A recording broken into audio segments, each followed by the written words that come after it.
Republican California Congressman Devin Nunes. He is chairman of the House Intelligence Committee. And Mr. Chairman, it is good to see you this morning. Thanks very much for joining us.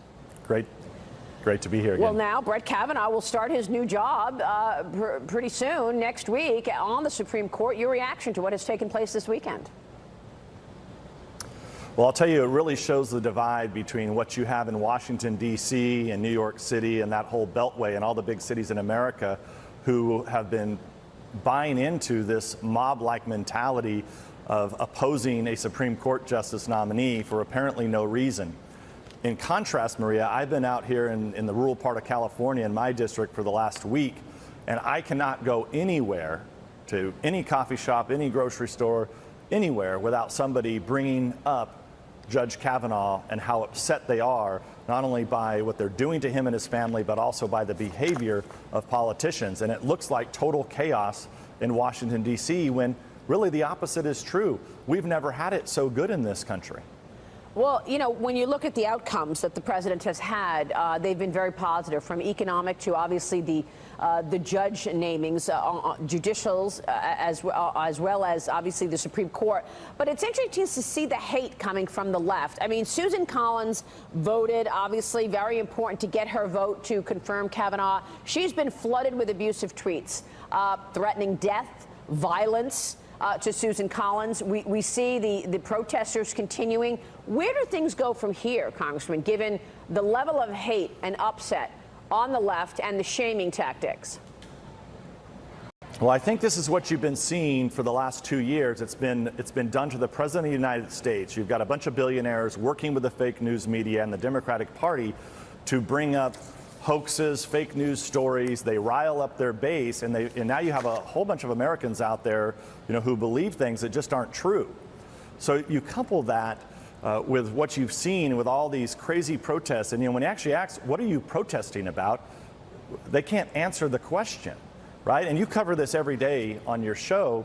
The economy's doing well, the military's being rebuilt, trade agreements are getting done. Yet, what do you see, and what are they protesting? Nobody understands. That's why out in real America, people are like, what the heck is going on there? And that's why I say what you saw happen, really, I'll sum it down to this. You saw what's been happening to members of Congress, what's been happening to the president with sit-ins, die-ins, protests, blocking streets, you know, violence. You now saw that done to, number one, a federal judge, and now United States senators. And I think the American people have now woke up to the fact that this is not normal behavior for people to be doing in this country. Yeah, and that's what we saw last week. We've got a couple of examples of it that we want to show, because this new strategy of getting in your face was really ramped up as the confirmation process took place last week. Watch this. Why are you putting your hands on her? She's walking. I keep stepping on her feet. Do you want the Republican Party to be the public party that is known for promoting rape and sexual assault? Don't you wave your hand at me.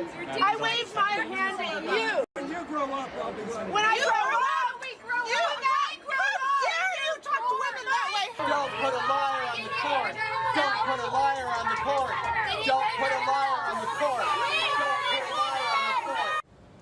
Not to mention the so-called doxing, where an intern for Sheila Jackson, Democrat Sheila Jackson, as well as Barbara Boxer, the intern was arrested last week for putting the personal information, addresses, phone numbers of Lindsey Graham, of Mike Lee, and Orrin Hatch on the internet. Yeah, I mean, that's what you're seeing, Maria. This is what's happening all over America. It's been happening to many of my colleagues, including myself, for a couple years. But can you imagine if, at the beginning of the Russia investigation, if myself or Trey Gowdy would have started asking questions of top DOJ officials, if we would have brought out the yearbook and started paging through their high school yearbooks and started asking them questions, okay? Yeah. 2 years ago, year and a half ago, we would have been laughed at, we would have been mocked, it would have been the biggest joke. And by the way, it should have been a joke. So do you think now this has changed? Now you have the normalization of this. Do you think this has changed the dynamics going into the midterms, now 4 weeks away?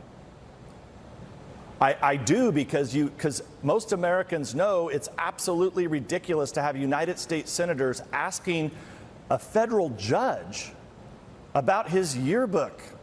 entries. Yeah. It's ridiculous. So Right. I hope that, you had tens of millions of people paying attention to this. So I think for the first time now, you actually have Republicans and independents who have woke up to the fact that they better get out and vote, or you're going to put these lunatics back in charge of this country. Yeah, I want to switch gears and ask you about the other big news of the week, Congressman, and that is Jim Baker and what he said about in his testimony about this FBI investigation into the Trump-Russia collusion and that narrative, which we've spoken about so many times. So stay with us. Congressman Devin Nunes is with me. We'll get his thoughts on what Republicans are calling explosive developments this week in their investigation into the Justice Department and the 2016 election. That's next. Welcome back. House Republicans are expected to hold a closed-door interview with Deputy Attorney General Rod Rosenstein this upcoming week. This follows new revelations in the congressional probe into the Department of Justice's handling of the investigation into the 2016 Trump campaign. Last week, former top FBI official James Baker reportedly told investigators there was another source feeding information to the FBI before the agency launched a probe of the Trump campaign. Republicans are calling it a bombshell. Some of the things that were shared were explosive in nature. I mean, I couldn't believe that I was hearing some of the testimony that here in the United States that the DOJ and FBI were involved with. During the time prior to the election, there was another source giving information directly to the FBI, which we found the source to be pretty explosive. And this additional source, he's being identified as Michael Sussman, a former DOJ prosecutor with links to the Democratic National Committee. Sources say he reached out to the FBI to provide documents on Russian hacking. I'm back now with House Intelligence Chairman Devin Nunes. And Mr. Chairman, connect the dots for us to tell us why this is important here. We know that you've been investigating the origin of this investigation that took place into Trump and Russia collusion, which, of course, was never existent. So tell us why this James Baker news is important. Well, it's very simple. James Baker was the top lawyer at the FBI, reported directly to James Comey. Numerous officials at the DOJ and the FBI have told us under oath that the FBI, nobody at FBI or DOJ knew anything about the Democratic Party being behind the Clinton dirt. Well, now you have one of the top lawyers for the Democrats and the Clinton campaign who was feeding information directly to the top lawyer at the FBI before even the FISA warrant. So now you have absolute proof that that wasn't told to the FISA court. So you want your evidence of FISA abuse? There it is right there. A secret warrant was placed on an American citizen during a political campaign, and yet the FBI did not tell the court that they were getting this information directly from the opponent of that campaign. And this is really bad stuff. It's very simple. I mean, you just had it's not complicated. People should know it's probably not appropriate for a top lawyer of the Democratic Party to take dirt and give it to the top lawyer at the FBI. And once again, they did not tell the FISA judge when they were looking to get that FISA warrant to wiretap Carter Page because he was on the Trump campaign. They did not tell the FISA judge that the information was coming from the DNC. That is correct. And not only that, you also have that many officials have told us numerous times that they had no idea where it's coming from. And don't forget, you had originally the story from FBI and DOJ was that Republicans had started this information and given this information, and that has been totally blown out of the water. Republicans had nothing to do with it, and the top levels of the FBI absolutely knew this, right? I mean, you can't possibly argue that the top lawyer for the FBI meets with the top lawyer for the Democratic Party and just doesn't tell anyone. And so then you fast forward 4 months later. 4 months later, when they come and present the information to Congress, they say, well, we believe that Republicans were behind this. No, Republicans were never behind it.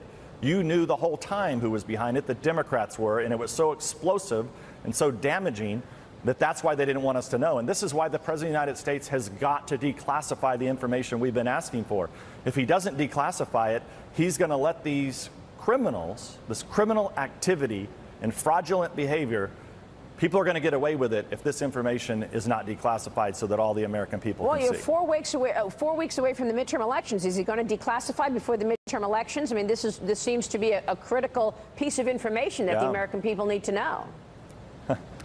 Well, look, he ordered it done. He ordered it done 3 weeks ago. He said he was ordering immediately with no redactions. And then what happened? A few days later, you had Rod Rosenstein convene all the top people, okay, the same people that are involved in that signed the FISA, that have been blocking Congress from getting information. They all met with the president and told the president that we can't do it because allies might get concerned. So none of this is, you can't buy any of this from these guys. So you have a meeting, or Rod Rosenstein is going to be meeting with lawmakers next week. Tell us what you're expecting from this meeting from Rod Rosenstein next week. You already interviewed Andrew McCabe. Does what McCabe said jive with what Rosenstein has told you? Well, this is going to be the real question, right? You had the he said, she said, one in the New York Times where McCabe's people said that definitely Rod Rosenstein was wanting to wear a wire to go in and secretly record the President of the United States so that they could use the 25th Amendment to remove him. I mean, that's a bombshell of a claim, right? If you really had the Deputy Attorney General who's in charge of the Russia investigation, who appointed the special counsel willing to go do that. Now, in the Washington Post, you kind of had well, I didn't really say that. It seems like it was coming from Rosenstein and the Department of Justice's people. I really didn't say that. I was just joking. Now, I don't believe that's a joke. I don't think it's something you would joke about. Yeah. You know, pretty serious stuff that you say, I'm going to wear a wire and go in and secretly record the President of the United States. Yeah. Does Rod Rosenstein have a problem? Well, I think it all comes down to whether or not he was willing to wear a wire or not. If he was willing to wear a wire and secretly record the president, Maria, it's someplace that this country's never been before. I don't know of any time in the history of this country where you had people who are at the top levels of government conspiring to secretly record a president so that you can trap the president into being able to go after the 25th Amendment to remove the president. That's serious stuff. Yeah, so you're going to talk about that with Rosenstein next week. Anything else we should expect from this meeting when he heads to Capitol Hill? Well, I think those are going to be the questions that have to be answered by Rosenstein. He needs to tell us really what he meant by this joke of willingness to wear a wire. And don't forget, this is a very important point. When Rosenstein appointed the special counsel, the lead investigators knew that there was no evidence of the Trump campaign colluding with the Russians. So what has the special counsel been doing this whole time? It really looks like it's pretty clear now that it is an investigation in search of a crime. Because the very thing the Trump campaign was investigated for, colluding with Russians, we now know that it was the Democratic Party colluding with Russians and feeding it to the top levels of the FBI, the general counsel of the FBI. Wow. Wow. Have you spoken with Robert Mueller in any way? I mean, are you calling for Mueller's investigation to be shut down as a result of what you just said? Well, I don't want the investigation to be shut down. What I want the investigation to do is determine who leaked the Flynn conversations, who leaked General Flynn's conversations. I want them to investigate that. I want them to investigate who was behind Fusion GPS, who was Fusion GPS talking to, what Russians were they talking to, who was Christopher Steele talking to. I want to know all the Russians that Fusion GPS interviewed, got information from, funneled into the Democrat Party, and then the Democratic Party funneled it to the FBI to open an investigation. That's what the Mueller investigation should be looking at. Understood. Because I don't know what the hell they were looking at this whole time. Wow. Congressman, it's good to see you this morning. Thanks very much. We'll be watching. A big week. Always a pleasure. Certainly. Devin Nunes joining us there.